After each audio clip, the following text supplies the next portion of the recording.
ली एक ऐसी कहानी जो सिर्फ एक महिला की नहीं बल्कि पूरी दुनिया को सच दिखाने की हिम्मत की कहानी है।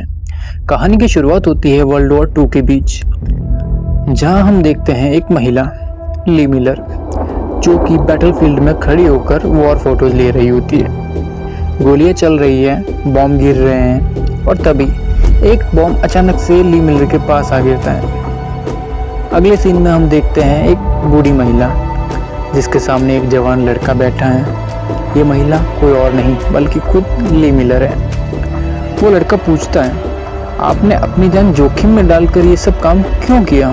ली बताती है कि एक वक्त था जब वो सिर्फ एक मॉडल थी जिसे लाइफ में सिर्फ आज़ादी, मस्ती और एडवेंचर पसंद था। एक दिन वो अपने दोस्तों के साथ एक विला में एंजॉय कर रही होती है। तभी वहाँ एंट्री होती है रोलैंड की, एक आर्टिस्ट जो कि पेंटिंग्स बनाया करता है। दोनों की आंखें मिलती हैं और वहीं से शुरू होता है एक नया रिश्ता। रात को ली उससे मिलने जाती है, दोनों के बीच प्यार बढ़ता है।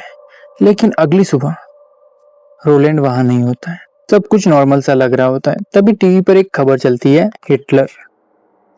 धीरे धीरे वही हिटलर पूरे यूरोप पर छा जाता है और शुरू हो जाता है वर्ल्ड वॉर टू। वॉर के शुरू होते ही पूरी दुनिया बदल जाती है। हर कोई अपने देश के लिए कुछ ना कुछ करना चाहता है। रोलैंड को भी वॉर में कैमोफ्लेज बनाने का काम मिलता है और ली ली डिसाइड करती है कि वो दुनिया के सामने सच दिखाएगी।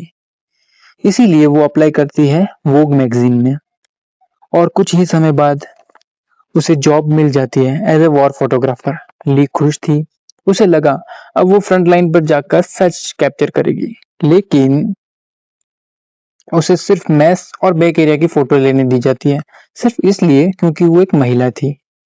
उसका गुस्सा, उसकी मजबूरी दोनों दिखते हैं। फिर ली एक बड़ा डिसीजन लेती है, पेरिस जाने का, जहां उसे फ्रंट लाइन के करीब जाने का मौका मिलता है।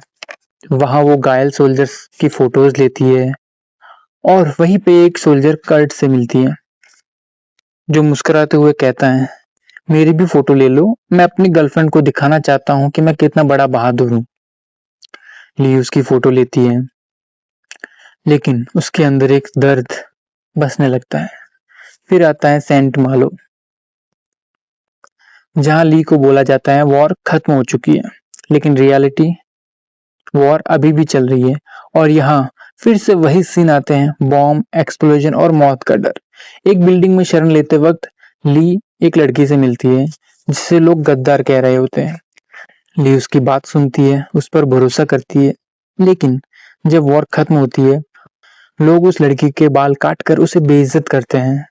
ली सब कुछ देखते हुए भी कुछ नहीं कर पाती और यहीं से उसका दिल टूटना शुरू होता है।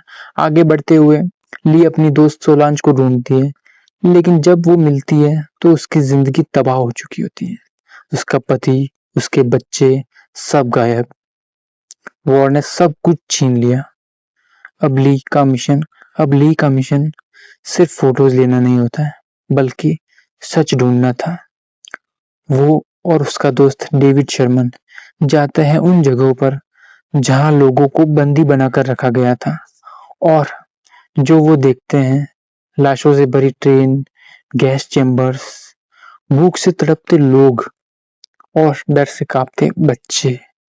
ये सब देखकर ली अंदर से टूट जाती है, लेकिन उसका कैमरा चलना बंद नहीं होता है। उसे लगता है ये तस्वीरें जब दुनिया के सामने आएगी तो दुनिया को और लोगों को वॉर का असली मतलब समझ में आएगा कि हमें वॉर करनी चाहिए या नहीं करनी चाहिए। लेकिन यहाँ पर भी ली को सफलता नहीं मिलती है, क्योंकि वोक मैगजीन उन्हें पब्लिश ही नहीं करता। ली का गुस्सा फूट पड़ता है, वो अपनी ही फोटोज को फाड़ने लगती है और तभी वहां ली की बॉस ऑड्री आती है और वो ली को समझाते हुए कहती है कि मैंने तुम्हारी फोटोज को लेकर हार नहीं मानी है। मैंने ये सारी फोटोज अमेरिकन वोग मैगजीन में भेज दी है और मुझे पूरा विश्वास है कि वो लोग इसे जरूर पब्लिश करेंगे। ली थोड़ी शांत होती है और लास्ट में हम वापस आते हैं उस बूढ़ी महिला पर, जहाँ रिवील होता है वो जवान लड़का ली का ही बेटा था और ली अब इस दुनिया में नहीं है।